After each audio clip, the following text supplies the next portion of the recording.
Esquizofrenóias no ar. E hoje o tema é aquele tema que a gente fala baixinho, mas não deveria ser falado. Que eu acho que uma das minhas principais causas na vida é não precisar esconder isso de uma maneira estranha. Por exemplo, quando vocês já ouviram o episódio 8, onde eu falo eu e a Dani Taranha falamos da nossa tentativa de suicídio, e a gente tenta falar com a maior naturalidade.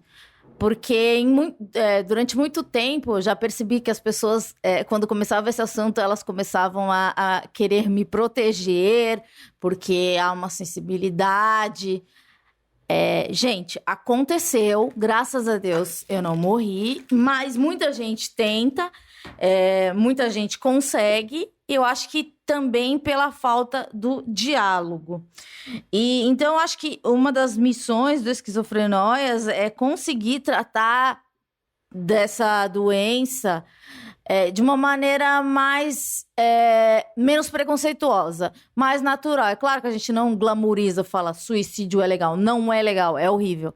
Mas a gente quer tratar como assim, olha, essa pessoa tem câncer, é horrível, faz quimioterapia. Essa pessoa tem depressão, horrível, ela faz tratamento. Não precisa falar baixinho, ela vai no psiquiatra, sabe? Como se fosse uma coisa de outro mundo, ou as pessoas te julgam. Não, a gente não quer julgar ninguém. E eu conheci uma pessoa chamada Matheus. E o Matheus, ele é um cara... por favor, entre no Instagram de Matheus, que é maravilhoso. Ele é praticamente uma blogueira, sem ser. Ele tem vários looks maravilhosos. Parabéns, Matheus. E o Matheus tem uma história. Uma pessoa da família dele tirou a própria vida, que no caso foi seu pai, né? E a gente tá aqui pra falar de como a família recebe essa situação. Porque a família também adoece durante o processo da depressão e com o ato de fato. Matheus Rocha, seu nome, que eu posso seguir? Ramos. Ramos, desculpa. Quem é Matheus? É alguém. Alguém Matheus Rocha. Matheus Ramos porque, na verdade, ele é um Instagram. O nome do Instagram dele é Dente Douro. Então, a gente que é meio do Twitter, a gente se chama pela arroba. E você acaba esquecendo o nome das pessoas. Houve um tempo que o meu Twitter era bipolaridade. E as pessoas nem sabiam quem eu era. Não fazia ideia do nome. Incrível. Que era só um nickname. Só que eu saí da fase do nickname. Matheus ainda não saiu. Ele ainda dente douro. Um Peter Pan. Mas tudo bem, a gente assiste. Ele tem um dente douro. Essa é uma capa ou é um dente real? Sim. Um amigo meu tinha se formado em odonto. Aí eu virei pra ele e falei, cara, você faz um dente de ouro pra mim? Aí ele foi lá e fez, só que, como um bom profissional que é, ele falou que nunca arrancaria o meu dente saudável pra colocar. Então, fiz uma capinha, eu fiz em 2006. Bem vanguarda, antes de estar na moda. 2006. Ousado. Ousado, Resistiu. Filho de Deus. E olha que já bebi demais e nunca caiu. Não oxida. Tô firmão aí, nunca perdi. Mas não perde, né? Tem uma colinha e tá, um cimentinho. Mas pode rolar uma cárie? Será? Eu espero que o Dr. Paulo não esteja ouvindo isso, mas é bem possível, assim. Porque... Por falta de cuidado? Ou ele é mais sensível? Virou outro tema. É porque é um cimentinho que você tem que colocar e de tempos em tempos tem que tirar pra fazer uma higiene e tudo mais. Rola uma manutenção. Sim, isso aqui a preguiça é forte. Então, vamos lá, doutor, né? Sim, doutor Paulo. Doutor Paulo, desculpa que ele faz 6 anos que ele não faz a manutenção. O dente, ele era ouro brilhante, agora tá ouro velho, né? Exato. Mas fica na moda. Matheus, você... queria que você se apresentasse. Você trabalha com publicidade, trabalha em agência, um cara descoladérrimo, tatuado, roqueiro doidão. Sim, eu sou desse mundo de agência. Desde que eu mudei aqui pra São Paulo. Você é de Santos? Eu vim de Santos. Mudei aqui pra São Paulo, já trabalhando em agência mesmo. E desde então, fiquei por aqui. Tive uma breve passagem por conta de uma agência. Eu fui social media do Santos Futebol Clube, meu time do coração. Sim. Você conheceu o Robson antes do nascimento? O Robson, conheci Robson, conheci Edson, sim, Entende? tipo Understand. Capite. Exato, o próprio. E tenho até uma tatuagem do rei, que é assinada por ele. Olha só. Uau! Aquele clássico Pelé, fiz essa doideira. Era muito apaixonado por futebol. E é bom que agora deu uma diminuída. É aquela história de quando você vê a salsicha sendo feita, você nunca mais tem aquele carinho pela salsicha, Por isso que digamos você é assim. vegetariano e hoje torce pelo Palmeiras, né? Que tá aqui no bairro. Ó, gente, pelo amor de Deus, hein, Fantásticos. Nunca É o time? A torcida? Sim, somos... A minha torcida favorita é a Mickey Fogo, que é do Botafogo. E tem o Fogospel, que é gospel do Botafogo. Um beijo pro Botafogo, tenho muita simpatia pro Botafogo. Mas vamos ao tema, né? A gente é um pouco prolixo, desculpa. Você veio pra São Paulo, trabalhou em agência, trabalha em agência. Hoje você habita São Paulo? Sim. 11 anos já por aqui, né? Então... Tipo, nesse mundo de agência, troca. Hoje em dia eu estou numa agência, estou como redator e tô curtindo. É uma agência nova que eu entrei agora. Tá legal, tipo, se conhecendo, a gente tá se conhecendo. Começo de namoro. Isso. Muitas descobertas. Sim, tá tudo muito bonito, tá da hora. Quando que você percebeu que o seu pai era deprimido? Então, pra falar dele, eu tenho que voltar um pouquinho atrás, porque minha primeira experiência foi em 2009. O irmão da minha mãe, ele cometeu a mesma coisa. Em 2009, o meu tio, que era meu padrinho, e eu já morando aqui em São Paulo, ele subiu no 11º andar do prédio onde ele morava e ele se jogou. Eu já morava aqui, então eu não tinha noção de que ele estava sofrendo disso. Foi, tipo, um choque, né? Porque, por ser família, você acha que sabe de tudo o que está acontecendo. E pegou todo mundo de surpresa. Eu lembro que nesse dia minha mãe tentou me ligar 9 vezes. Que isso se tornou uma coisa muito traumática na minha vida, quando eu pego o telefone e eu bato o olho, que tem ligações da minha mãe, que hoje em dia é tudo no Zap, né? Então, se tem ligação da minha mãe, já me dá aquele frio do tipo, algo aconteceu. Então, essa foi a minha primeira experiência e foi o que abriu os olhos para ver que nem tudo, como a gente imagina, né? Tá certo. E aí o meu pai foi no final de 2015. Outubro de 2015, meu pai estava em casa, ele trabalhava de turno, que é, tipo, virar a madrugada trabalhando, né? Seus pais casados. Casados, só os dois moravam juntos. E o meu irmão mais novo. Tá. Moravam todos lá em Santos. Um belo dia, um pouco antes de sair para trabalhar, meu pai, ele teve um surto. Começou a chutar tudo, gritar, tava desesperado, não aguentava mais aquela situação. A gente não tinha noção. Meu pai sempre foi um cara muito, muito fechadão, muito... Até aquele momento vocês não haviam percebido nada. Nada. 2015. 2015, ele segurando a onda e ele teve esse belo dia, esse surto, assim. Aí minha mãe tomou a frente e falou, não, você não vai sair para trabalhar. Eu entro em contato com o pessoal do seu trabalho, eu aviso. E foi nesse dia que tudo se revelou pra gente, assim. Tipo, meu pai, ele sempre foi muito fechado e um cara muito atlético, assim. Meu pai... Muito esporte. Total esporte. Meu pai, por um tempo na vida, ele dividiu o tempo dele em 2 empregos. Meu pai era preparador físico lá no Santos, no futebol de salão. Treinou a joia Neymar, que é muito bom citar aqui. E tinha a empresa, que ele trabalhou na antiga Ultrafértil, que virou a Vale. E foi, né, ele começou a crescer dentro da empresa e teve que optar... Isso tudo em Santos, ou ele tinha que ir pra outra cidade? Tá. No caso, a Vale ficava em Cubatão. Tá, então, pertinho. E aí, o grande lance é que, em determinado momento da vida, ele teve que escolher entre continuar no emprego dos sonhos, digamos assim, que era o Santos, e seguir numa carreira promissora dentro da Vale. Ele optou por trabalhar, na época era Ultrafértil, né, como eu falei, e seguiu na Ultrafértil. Cresceu, de fato, só que junto com esse crescimento veio uma cobrança, né? E uma cobrança, e ele chefiando mais pessoas, e ele sempre foi um cara muito brucutu, assim, e não gostava de aderir a novas tecnologias. Uma piada que o chefe dele costumava fazer era que, a gente se fala lá no grupo, menos o Gozzi, né? Eles chamavam meu pai pelo sobrenome. Menos o Gozzi, porque o Gozzi não tem essas coisas. O Gozzi, por mais que seja uma brincadeira, aquilo já alimentava algo nele que era uma angústia. Você via, tipo, meu pai com seus 50 anos tendo que aprender inglês, porque tinha que subir a bordo do navio para poder... Então, começou um processo de cobrança dentro dele. Reciclagem. E ele não estava preparado para aquilo, visivelmente, assim. Então foi no Em momento... 2015 ele tinha 50 anos, é isso? Ele tava com 56, se eu não me engano. E ele já tava num patamar profissional bem alto. Não chegava a ser bem alto. Ele galgou muita... Tava crescendo. Exato, ele estava bem nesse processo de crescimento, tanto que foi a ideia de largar a outra profissão para seguir nesse caminho, que não necessariamente era o que ele mais gostava. Só que aquela obrigação de ser o homem da casa... Provedor, 2 filhos, dá tudo do bom e do melhor. Exato, mesmo eu sendo... eu tenho um outro irmão que também não morava lá em Santos, mas mesmo eu não tendo necessidade, ele não tendo, mas essa postura de continuar sendo o homem da casa era muito presente, né? Então, no momento que ele adoeceu, foi tudo muito rápido.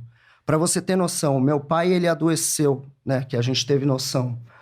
Em outubro de 2015, em maio de 2016, ele faleceu.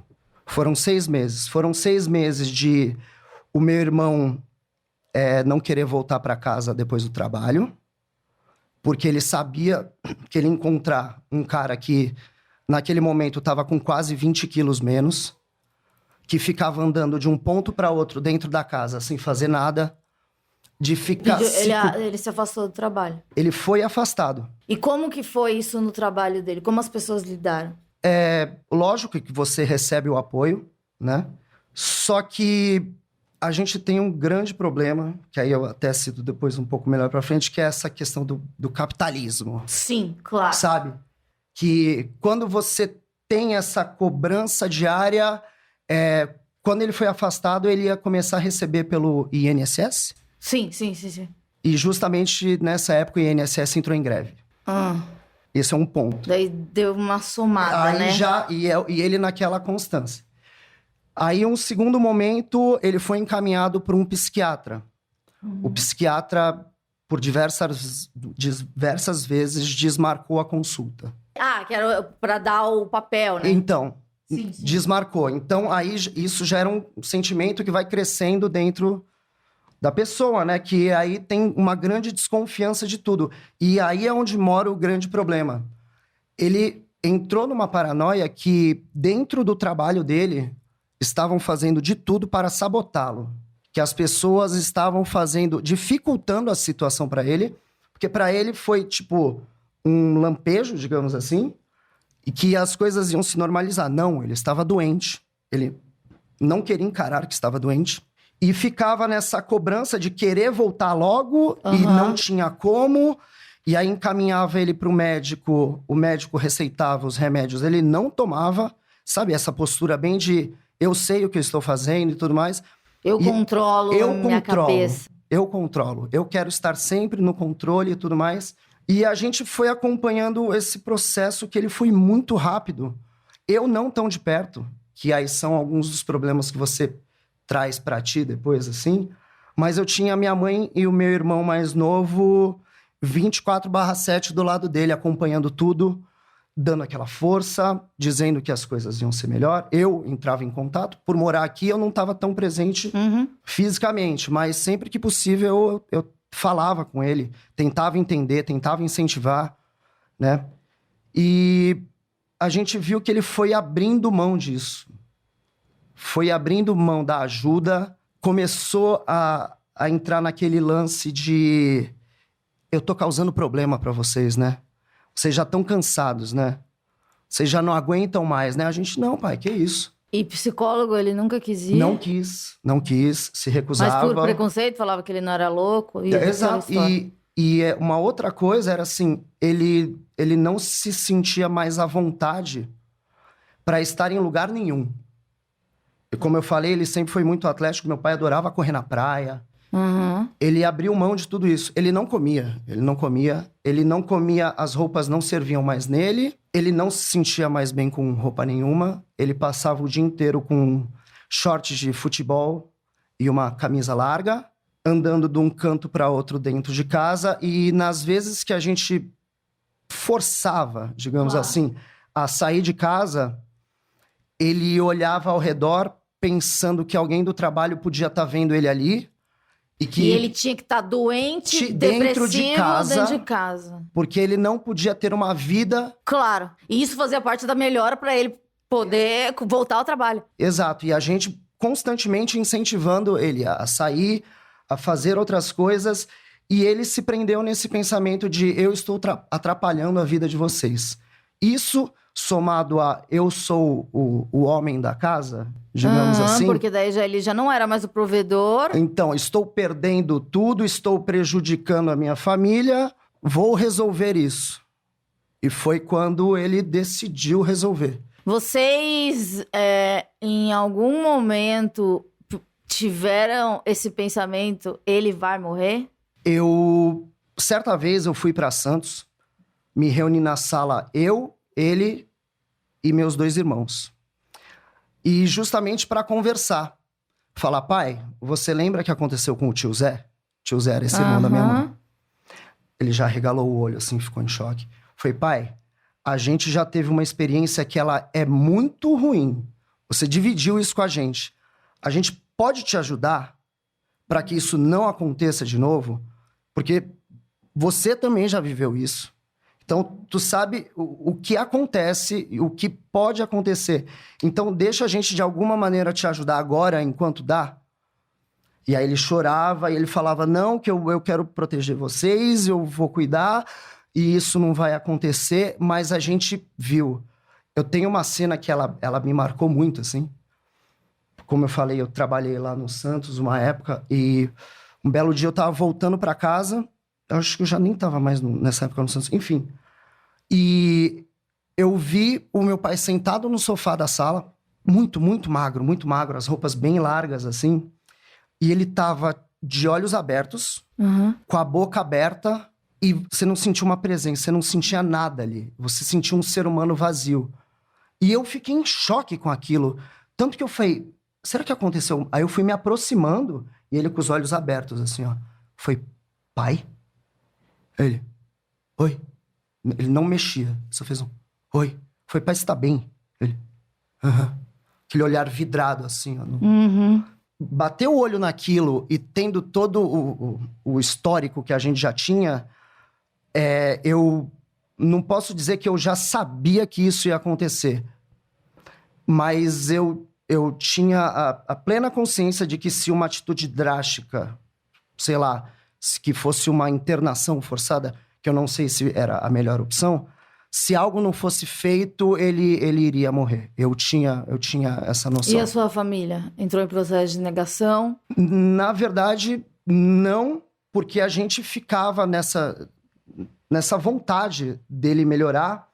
Só que, como eu falei, para mim, estando um pouco mais distante, tudo bem que Santos é 1h30, mas né? Quando você tá mais longe, você tem uma outra perspectiva, né? Sim.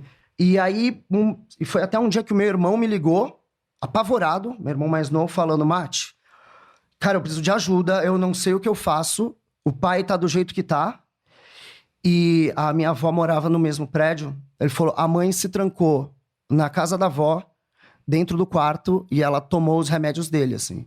E eu não sei o que eu faço. Eu tô perdido aqui. Aí eu, por telefone, sei lá, a primeira coisa que eu fiz, eu dei um esporro no meu pai. Eu falei, pai, que porra que tá acontecendo, cara?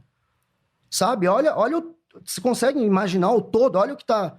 Ele ficava... Porque a família inteira adoece. Exato. E assim, meu irmão completamente perdido, porque tá ali naquele convívio, e aí não queria dividir 100% as coisas comigo. Dividia quando a coisa apertava. Minha mãe é um ser humano surreal, tanto que o nome dela é Terezinha de Jesus. Mágica. E eu vendo que, sim, minha família estava adoecendo. E meu pai, ele tem 4 irmãos. Né? São 3 irmãos e uma irmã. E até então, e dá pra dizer assim que família Caiçara, todo mundo é muito bronco, sabe? Então eles só foram, até citando um termo futebolístico, só foram se ligar na situação aos 45 do segundo. Que foi quando os irmãos tentaram se mobilizar. Não, Marcelo, vamos fazer isso desse jeito, daquele outro e tal. E meu avô já estava doente, o pai dele. E aí um belo dia, eu não estava por lá, mas um dos irmãos pegou o meu avô, e meu avô também não saía de casa, pegou o meu avô e minha avó, levaram em casa, Aí no que levaram em casa, tipo, foi uma choradeira. Tem uma foto, assim, pra mim que é muito marcante, que meu irmão tirou da janela de casa, eu morava no 5º andar. Ele tirou da janela, tá meu pai, meu avô e minha avó andando, assim, os 3 andando na rua. E meu pai muito magro, irreconhecível, assim. Na vista aérea, você já conseguia ter noção que não era a mesma pessoa, assim. Então, toda a mobilização da família para tentar mudar essa situação não causou o mínimo efeito.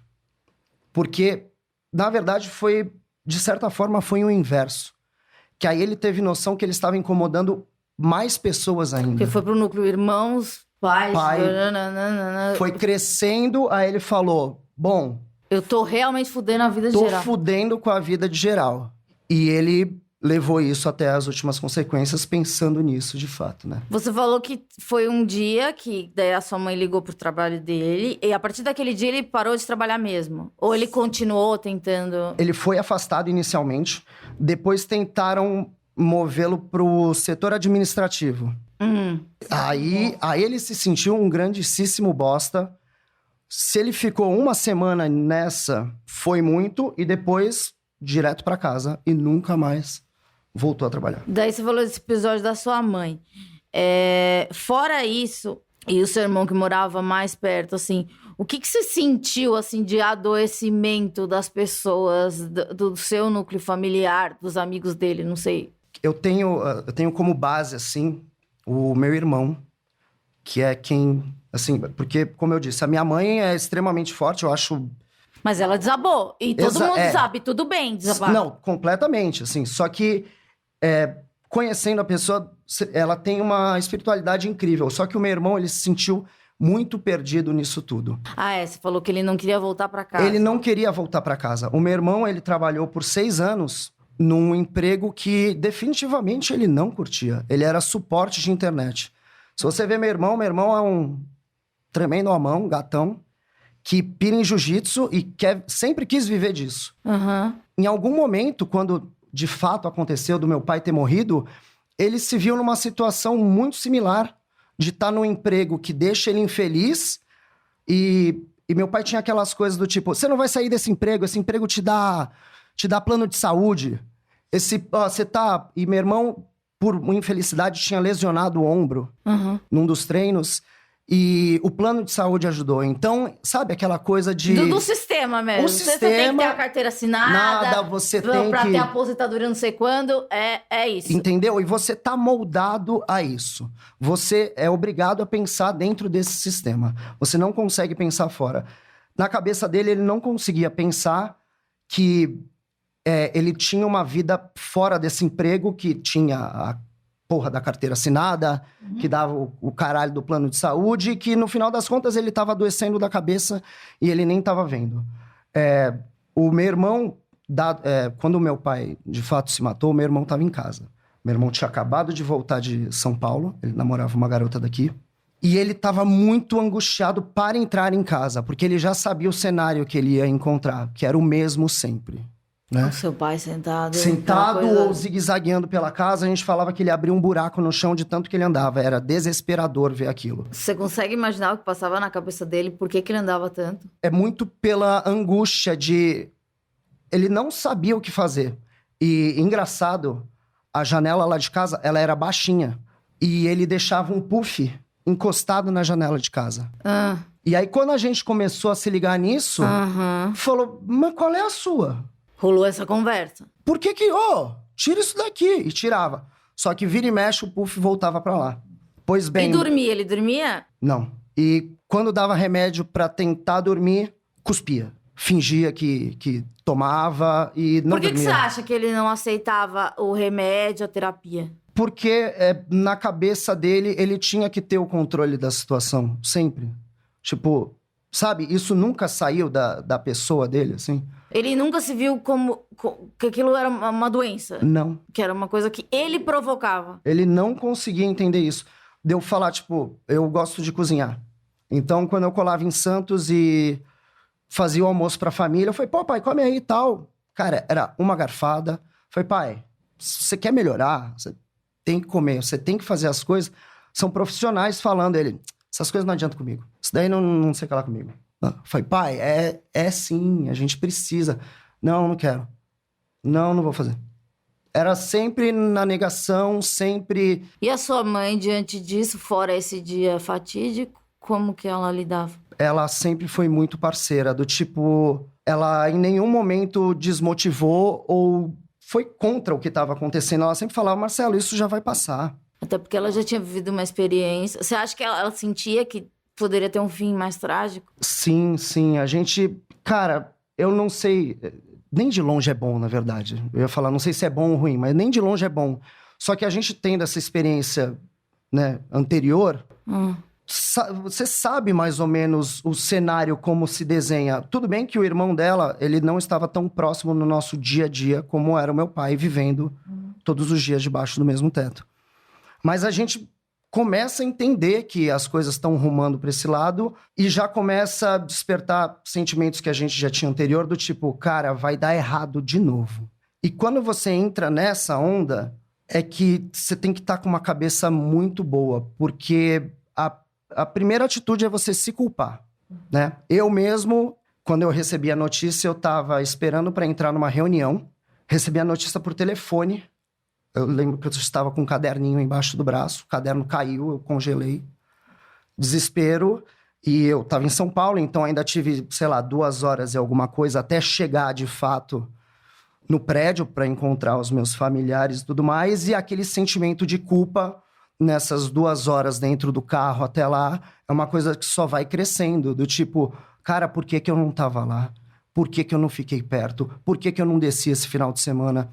Porque eu lembro muito bem, eu tava aqui em São Paulo, eu tinha ido na marcha, e aí eu ia na semana seguinte, e no dia que eu fui na marcha, meus familiares se reuniram justamente por conta dele, né? Os irmãos e tudo mais, fizeram um churrasco na casa da minha avó pra tipo, Marcelo, vai dar tudo certo. A gente...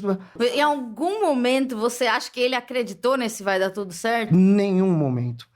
Você sentia, vocês sentiam? Eu sentia, porque ele passou de um diálogo de negação pra um não diálogo. Você ia falar com ele, eu falava, pai, ele ficava assim, ó, tá bom, tá. Tipo, acabou o diálogo. Vendo ali, parecia que não tinha volta, sabe? Quando você encara... E aí, nesse fatídico churrasco, tem uma foto que é muito foda. Foda de horrorosa, assim, que você entende a situação. Toda a família unida ali pra buscar a melhora dele, você sentia. E aí rolou uma selfie da família. Todo mundo, tipo, olhando aqui pra foto, assim. Meu pai é a única pessoa que tá de lado, olhando pra lá, assim, ó. Ele tava cagando pra situação. Ele não tava ali. Ele não tava ali. É justamente isso. A pessoa se torna um corpo vagando, porque ela já se desprendeu disso, entendeu? Eu tenho lido algumas coisas que me deram uma ajuda a entender tudo isso, e já não era nem mais uma vontade, era tipo, na cabeça dele era uma obrigação ele resolver o problema. E o problema era ele. E então ele tinha que se matar na cabeça dele. E assim, você falou do seu irmão, que ele teve sintomas, etc. Ele buscou ajuda? Sim. Tá. A primeira ajuda que meu irmão buscou foi a mim, que foi... É um momento marcante e tal. Vocês se aproximaram mais enquanto família? A gente já tinha um laço bem forte, só que assim, o meu irmão, ele virou pra mim um belo dia e falou, agora você é meu pai. E tipo, isso... Não vai morrer. Tipo, isso pesa, sabe? Porque você entende qual que é a carga que um pai traz na sua vida, qual que é a responsabilidade que ele tem.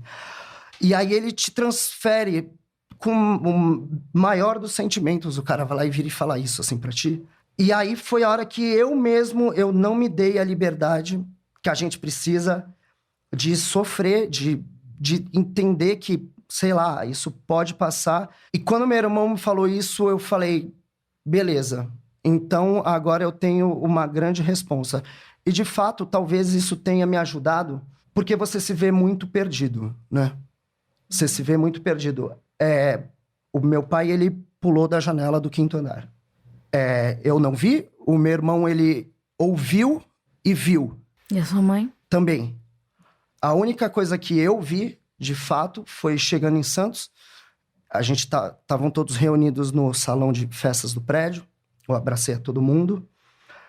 Aí eu comecei a andar na calçada, assim, na rua. E quando eu olho pro lado esquerdo, que no caso era a garagem, eu vi aquelas coisas que você só vê em filme ou no Cidade Alerta, que era o lençol de alumínio. Porque como ele se matou, a minha casa vira uma cena de crime, né? Então a perícia estava lá em cima e o corpo não podia ser removido. Então eu me deparei com isso e o sentimento que você tem na hora é que você morre junto. Porque todo o seu esforço, tudo que você tentou, de alguma maneira, fazer para que a pessoa se salve, ele foi... Não digo que foi em vão, mas ele não funcionou. Então, você vê aquela cena, eu lembro nitidamente de eu não sabia, porque a primeira coisa que eu fiz foi entrar no prédio e abraçar minha mãe e meu irmão e dizer que eu ia ajudar e ia ficar tudo certo. Eu tava com... Eu sei lá, na hora foi isso que me veio. E quando eu olhei aquele lençol de alumínio, a minha perna amoleceu, eu caí no chão. Eu tava na calçada, eu fiquei estirado no chão, no meio da calçada. Você não consegue nem entender o que passa na sua mente, assim. Claro. É um grande vazio misturado com uma impotência, com uma raiva. Sei lá, parece que você, de fato, acabou ali. Você acabou ali. Não consegue encontrar uma resposta de imediato. E aí, voltando, por ele ter feito isso ali, a gente não tinha mais condições de continuar morando no mesmo lugar. Então, a primeira atitude que eu tive foi... eu peguei férias do trabalho e eu ajudei a minha mãe e meu irmão a encontrar um outro apartamento lá em Santos. Fiz essa correria e encontramos um apartamento que é na quadra da frente de onde a gente morava. Só que já não é mais o mesmo lugar, né? E mudamos todos para lá. Né? Eles, no caso, mudaram para lá. Eu tinha também uma avó que morava junto com eles. Então, consegui um apartamento que comportasse meu irmão, minha avó e minha mãe e os 2 dogs. Pronto, esse passo dado. O segundo passo foi... O meu irmão começou a mostrar sinais de que estava mal, estava, de fato, adoecendo. E muito se dava por essa questão de estar preso num emprego que não é o que ele queria, sabe? Então, o segundo passo foi ajudá-lo. Tipo, eu incentivei ele, eu falei, Caio, o que você quer da sua vida? Ele falou, cara, eu quero muito viver do jiu-jitsu. Eu falei, então vamos fazer o seguinte, chega no seu chefe, ele acompanhou tudo que aconteceu com você. Chega e fala, eu não tenho mais cabeça pra estar aqui, eu quero sair daqui. Você pode me mandar embora? Tipo, o não, ele já tem. E outra, planos, a gente arruma. Se for o caso, eu pago pra ti, sabe? Só toma uma atitude pra que você não adoeça. Eu não quero... E, de fato, ele conversou. Olha que maravilha. O chefe entendeu tudo. Estendeu o plano de saúde dele por 6 meses. Recebeu o seguro-desemprego. Morava com a minha mãe, tipo, tranquilo. Procurou ajuda. O meu irmão faz terapia. Faz até hoje? Faz. Porque tem um movimento que chamam sobreviventes do suicídio, né? Que não é o caso da pessoa que não... Por exemplo, eu que tentei e não morri. No caso, são os familiares, né? Porque tipo... Você tem aqui essa estrutura família, você tira uma peça. E é uma peça que decidiu sair dali. Então, é muito difícil a aceitação de uma pessoa que decide por isso do que um acidente ou morte de causa natural, doença. Vocês fizeram algum grupo de ajuda? Se aproximaram mais de Deus, alguma coisa? Fizeram... A minha mãe e o meu irmão, eles têm um lado mais puxado pro espiritual? Nem pro espiritual, mais pro lado do catolicismo, que também tem um lance de espiritualidade. Eu nunca fui tão ligado a isso, só que de uns tempos pra cá eu comecei a meditar. Bom. E a meditação é o que tem... Cada dia que passa, ela me ajuda mais, assim, que eu me entendo mais. Eu não procurei terapia no primeiro momento, porque, por me conhecer... Eu sabia que em algum momento eu, sei lá, podia manipular as informações. Porque A gente acha isso mesmo. Então, eu mesmo não tô bem resolvido para entender o que aconteceu. Como que eu vou falar para outra pessoa o que tá acontecendo? Então, eu primeiro busquei me entender, né? Para saber o que pegava. Aí sim, agora, tipo, eu tenho uma visão um pouco melhor.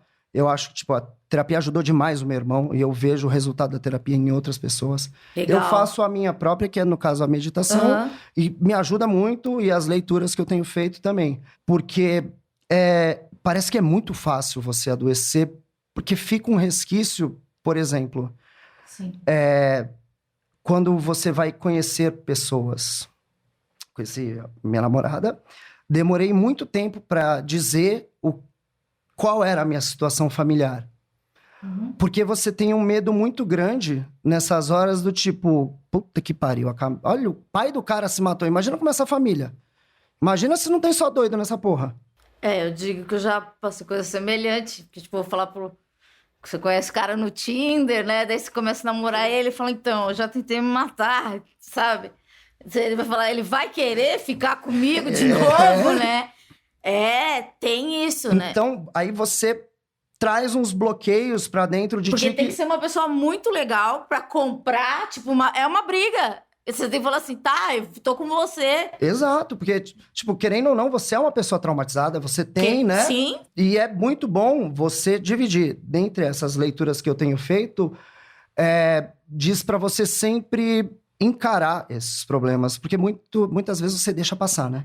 Tá ali, você deixa, você nunca quer encarar de fato. Até que acontece um dia igual ao seu pai, explode, começa a socar a parede. Exato. Não! Então, aí você tem que sempre colocar. E isso, eu via que ele tava me limitando na interação com as pessoas, porque... Você se anulou por um tempo? Eu me anulei. Eu sempre fui muito extrovertido e tudo mais, só que... Voltem, entrem no Instagram dele, maravilhoso. Põe algumas coisas tipo, dele na época do carnaval. Que pessoa. Que interação. @dentedouro. Gente, eu não sei por que esse menino é um influenciador digital. É muito bom o conteúdo dele. Marcas, podem vir. Pode só ver em marcas. só vem em mim. Então, e aí você meio que tem que entender esse processo para que você não se anule. Entendeu? E foi isso. E acho que desde o dia que eu consegui contar pra Bel... Oi, Bel. Eu consegui contar essa parte... Cara, você tira um peso das suas costas enorme. Enorme. Porque você ficou muito tempo matutando o que ela vai achar de O mim, que ela ela não vai querer achar mais de me mim. ver. E, tipo, eu nunca tinha dito. E aí, sei lá, a gente vai em almoços de família da parte dela... E aí eu não, né, você não fala e, tipo, nunca expliquei. E aí um belo dia eu decidi falar, então, o que aconteceu é isso. E você faz um... caralho, consegui. Tirei isso, porque você acaba pensando muito com a cabeça do outro. E isso é muito nocivo, né? E também você começa a cogitar coisas que o outro faria que também não fazem o menor sentido. Mas você tá lá sofrendo, interiorizando. Bel quer falar algo? Pode falar. Como que foi? Eu vi. Pode falar, por favor. Não quer falar. Bel é tímida, mas também entre no Instagram. Não vou falar o Instagram secreto de Bel, mas vejam nas marcações, porque eu sou bem stalker, daí você consegue descobrir a vida. Mas em alguma foto ela tá marcada. Ela tem o cabelo azul, tá, gente? Essa é a dica. Mas é uma coisa que a gente passa muito tempo, né? Imaginando o que as pessoas vão achar. E muitas vezes não é nada disso. Nada. Porque daí vem uma pessoa e ela é super fofa e fala: então é por isso que você... Exato. Tipo, porque com certeza você já deu um indício de algum trauma, de alguma coisa, ou seus irmãos... Desviar um assunto, Sim. Né? E é muito por essa linha. E como as coisas acontecem, foi como você colocou, tipo... Aí você vai guardando tudo isso, aí acontece que nem aconteceu com o meu pai, no caso. Eu tenho um amigo, o Daniel, ele perdeu o cunhado. Eu até conversei com ele, né? Disse que viria aqui, eu falei, pô... E é engraçado como, no final das contas, esse maldito capitalismo, ele te traz um padrão. O cunhado dele era uma pessoa sem muitos amigos, trabalhava de casa e tudo mais, aparentava estar tudo tranquilo. Começou a desenvolver uma noia, ele já tinha depressão, que alguma coisa estava errada no trabalho, que as pessoas estavam agindo estranho com ele no trabalho, e bababá, e não se abria com ninguém, e quando foi ver... se enforcou dentro de casa. Cara, as pessoas sofrem muito e não falam. E isso é muito triste. Porque eu sempre falei de alguma forma. Sei lá, umas coisas... uma dica que eu dou pra vocês que têm depressão. Já chorei muito em ônibus, assim. Que eu... Às vezes eu ficava desesperada e eu saía andando pela Paulista, eu descia a Brigadeiro, chegava na Avenida Santo Amaro, isso é muito longe, pra ir andando. E daí, sei lá, sentava do lado de uma pessoa e começava a falar, tipo, eu quero morrer. E era uma pessoa que eu não conhecia. Nessa época eu não fazia terapia direito. Mas aquilo era um desabafo que eu precisava soltar. Eu acho que a gente teve um episódio aqui com um psicanalista que ele me falou uma coisa que me deixou muito triste, que é uma coisa que eu penso quase que diariamente, que é uma constatação. A partir dessa constatação, eu disse pra mim mesmo que eu tinha que fazer alguma coisa. Eu perguntei, eu falei, doutor Paul Carduz, procurem esse episódio, Cura pela Fala. Eu perguntei, você acha que nos tempos atuais as pessoas não se falam mais porque elas têm muitas telas, muitos negócios, muitos tablet, blá, blá, blá. Falou assim, Amanda, quando o Freud inventou a psicanálise? Eu falei, sei lá, 1910. Ele falou, as pessoas nunca se falaram. Daí eu falei, puta merda! Ninguém se ouve, vamos tomar no cu. Entendeu? Foda. Entendeu? Então é isso. A gente tem que... você tem que falar, eu tenho que ouvir, ela tem que me ouvir, e a gente tem que trocar. E quando a pessoa te conta uma coisa, ela não quer... Eu recebo coisas aqui no inbox do programa, que é tipo assim, as pessoas só mandam, elas ficam felizes só porque eu li, sabe? Porque elas só querem falar o parágrafo dela, assim, que, tô triste, isso aqui, minha filha tem depressão, não. Obrigado por ler, sabe? E elas acham isso um máximo. Porque parece que ninguém se ouve. E realmente, ninguém se ouve. Isso é muito triste mesmo. E é aquela coisa, assim, só de eu ter dito que viria aqui, né, e abrir pra que a galera falasse comigo, cara, o tanto de gente que, próxima ou não próxima, que vai me vir uma galera depois procurou, que vai, tipo, procurar. brother, vou te e falar. fala umas paradas que tu fica esteja em preparado. choque. O que eu fico assim, o que eu faço, a minha dica, pra Por não favor, ficar... por Pra não pirar, porque eu já pirei nisso. Tipo, já recebi imagem de menina que se corta. Já foi pesado. O que eu faço é assim, eu tenho um bloco de notas no meu celular de respostas padrões, como inteligência artificial. Na verdade, são os links dos episódios. Então, por exemplo, se alguém fala suicídio, eu tenho o episódio do suicídio. Então, já vou jogar o seu e o episódio 8, entende? Porque eu não tenho estrutura pra ajudar. E se eu quero ajudar, eu tenho que estar bem. Então, o máximo que eu posso fazer por vocês é mandar um link e falar, olha, gente... Conheci um lugar que trata as pessoas por preço popular. Bem legal, hein? Agora existe um serviço que você faz terapia online. É legal. É o máximo que eu posso fazer. Porque eu também não tenho um histórico bom. Eu tenho depressão ainda, mas eu passei, sei lá, até os 29 anos da minha vida sendo uma pessoa que se falava, qual a sua coisa favorita da vida? Eu não sei. Eu era infeliz, sabe? Hoje eu tenho gato, cachorro, namorado, tipo, uma vida legal, uma casa legal, tipo, que é o que me deixa feliz. Eu acordo e falo, que da hora a vida. Mas, assim, a depressão vai voltar em mim. Eu sempre falo isso pro Vinícius, vai chegar, ela vai voltar. E o ano passado eu tive um período de depressão. E eu me senti com um propósito de vida, foi quando eu pensei, eu vou tomar um monte de remédio, vou ficar dormindo, vou ficar catatônica aqui uns 4 dias. Daí eu pensei, meu Deus, eu que dou a comida das gatas, né? Daí eu falei assim, não, eu não vou me anular, elas dependem de mim. Daí eu percebi, eu amo uma coisa, eu amo a minha vida. Daí eu falei, continuei isso, sei lá, ver o Globo News, qualquer bosta. E daí eu falei, cara, é isso, tenha algo para cuidar. E eu demorei anos. Ontem eu fiz um Sampa Talks, que a gente vai trazer aqui o pessoal do Sampa Talks para falar também, que é um projeto bem legal, quem não conhece, procure. Eu não vou falar agora porque a gente tá se estendendo muito. Que uma menina, ela falou sobre que ela tem depressão crônica, ela tem 26 anos, ela tem há 10 anos, ela é diagnosticada há 10 anos. Eu falei, cara... Eu acho que eu me concebi feliz com uns 29, 30. Então, eu acho que mais uns aninhos aí você aguenta. Porque é uma luta, é muito demorado. A gente não sabe quanto tempo seu pai sofreu ou seu tio. sabe? Exato. Porque eles explodiram. E a gente não precisa esperar que as pessoas explodam. É muito difícil. Assim, a nossa geração, ela tá mais aberta. Acho que os mais novos estão mais abertos ainda. Mas os nossos pais, avós... O meu avô também tentou suicídio. A avó da Bel, ela também cometeu Então, suicídio. imagina o que sua avó sofreu, que meu avô sofreu, que teu pai sofreu, que seu tio sofreu. E era aquela coisa, né? O Freud lá inventou um negócio que você paga pra pessoa pra conversar. Porque você tem que pagar mesmo. Porque é necessário. E é um recurso que existe e não podemos... o que a gente tem que fazer? Tentar educar as gerações mais novas, que isso é necessário e se todo mundo fizer terapia, menos até as pessoas que não têm depressão, ler é sempre legal falar. E fazer o máximo que as pessoas mais velhas, que se acham fortes, provedoras, assim, que elas se abram mais. É difícil? Mas ontem eu fui no evento, 2 coisas que me emocionaram. Que, na verdade, é a mesma coisa. Eram 2 mães, 2 meninas que tinham depressão, que levaram a mãe para ouvir uma palestra sobre depressão.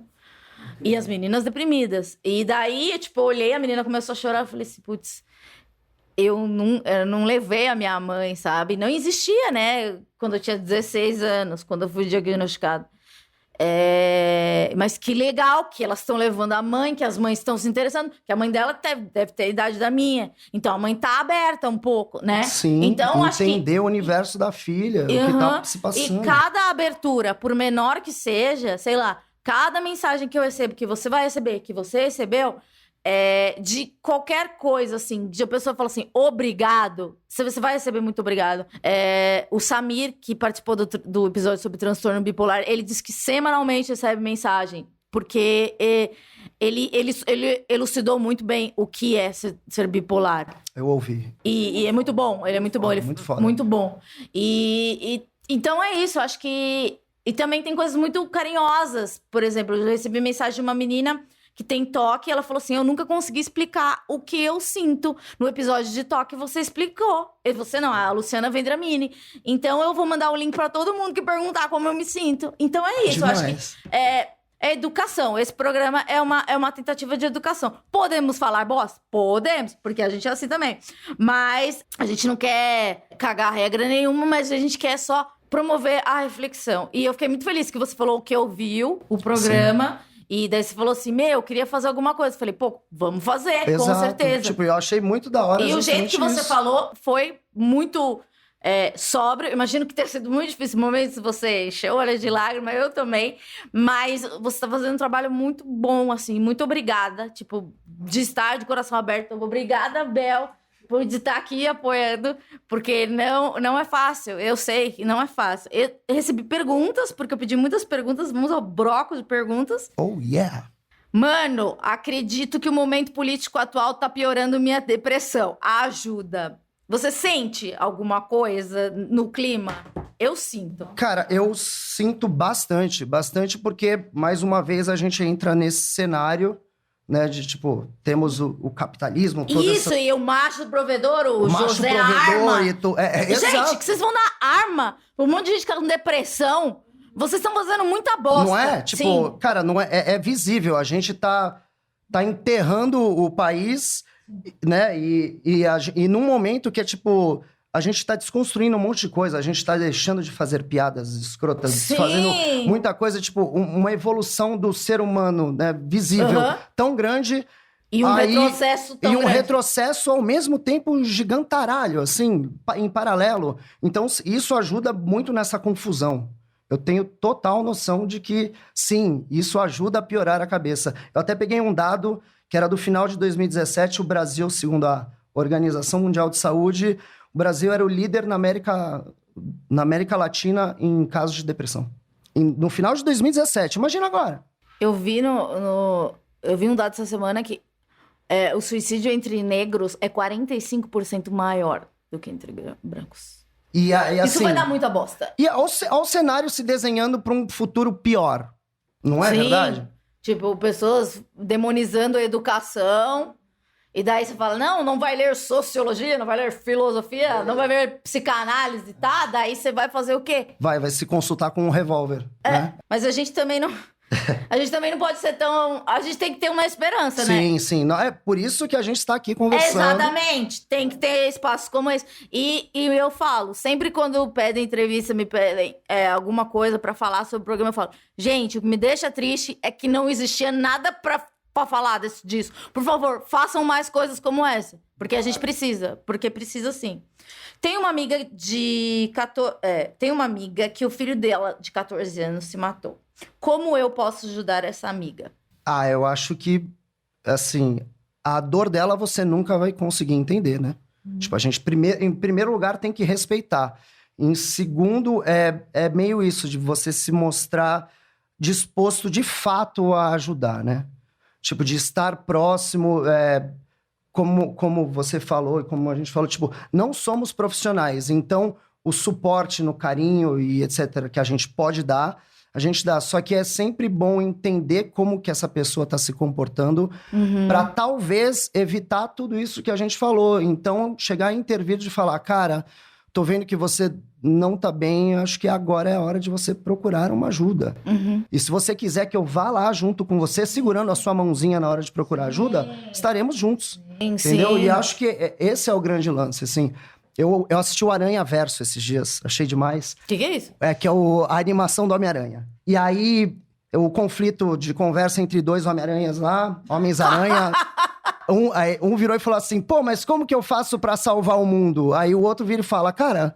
Você não vai conseguir salvar o mundo. Você tem que tentar salvar uma pessoa de cada vez. Ai, que bonito, Lindo, gente! Né? Homem-Aranha é cultura, caralho. Olha só, que bonito! Sim, né? E é meio isso. E aquela coisa do avião, que também é cultura. Você tem que pôr a máscara primeiro em você, pra depois pôr a máscara na criança. É a questão do amor próprio. Se a gente não tiver o amor próprio, a gente não vai conseguir ajudar ninguém. Sim. Matheus, você ainda sente luto? Procurou alguma ajuda terapêutica? Eu costumo dizer que todo dia 16 de maio eu comemoro o pior dia da minha vida.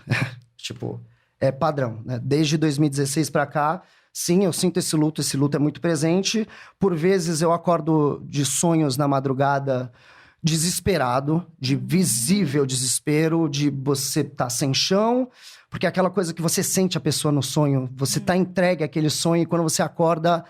Aquilo é uma realidade falsa que você está vivendo. Então, sim, o luto ele é constante, mas ele não pode ser presente o tempo todo. Ele precisa existir, a gente precisa ver isso. Você também não pode negar, porque tem gente que lida com a morte de uma maneira meio estranha, parece, sei lá, vai para uma festa, ou não sei o que, enche a cara. Porque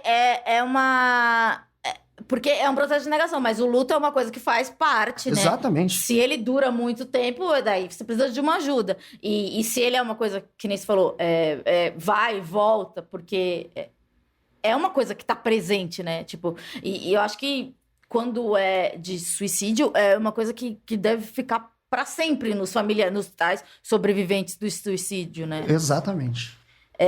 Daí eu recebi uma mensagem aqui bem chata. Uma colega tentou suicídio essa semana, está na UTI, sem expectativa, que merda. Bom, essa mensagem foi de alguns dias, eu espero que tenha, sei lá, eu não sei o que dizer, mas eu li sua mensagem. Fique bem. Amanda, boa noite. Meu pai foi diagnosticado com esquizofrenia há bastante tempo. Há 2 meses atrás, não tivemos outra opção a não ser interná-lo numa clínica psiquiátrica, porque ele estava em surtos constantes, colocando em risco sua própria vida e de minha família. Sobre o peso dessa doença, ao longo da vida, desenvolveu uma depressão terrível. Meu pai está com 70 anos, minha mãe com 65. Estamos sofrendo demais com o fato de lidar com ele internado. Sentimos muita falta dele em casa. E o peso da situação está todos nas minhas mãos para eu poder ter força para ajudá-los. Sempre tem uma pessoa que chama a responsa. Chamata no peito, é a tal da história, né? Toca pro pai. Eu acho que divida essa responsabilidade também, né? Exato. De ser que nem um ponto-chave para resolver coisas que eu nem tenho preparo. E vem um sentimento que não é o melhor, que vem me consumindo. Como lidar com isso sem enfraquecer? há muita coisa que eu desconheço deste mundo. Clínicas, internação. Estou apanhando e me esforçando para aprender e orando para Deus para me dar discernimento. Olha, eu acho que você podia procurar uma terapia, porque é uma Total. barra, né? E conversar e compartilhar isso com as pessoas que você convive e falar, gente, tá difícil, me ajuda. E é isso, pedir ajuda. Não esperar que você adoeça também. Porque se seu pai já tá internado, sua mãe tá com depressão e você tá nessa administração, eu acho que você precisa de ajuda de um profissional para administrar. Totalmente isso. Queria agradecer, Matheus Ramos, Dente Douro. Muito obrigada, Bel. Foi muito legal, foi muito muito da hora. enriquecedor. A gente você ajude esteja pessoas. bem. Eu estou super bem. Que você ajude pessoas, que a gente continue ajudando pessoas. E sigam o Matheus, é Dente Douro, né? Exatamente. É isso. Semana que vem a gente volta com mais um Esquizofrenóias. E lembre-se do nosso lema: paz nos estádios.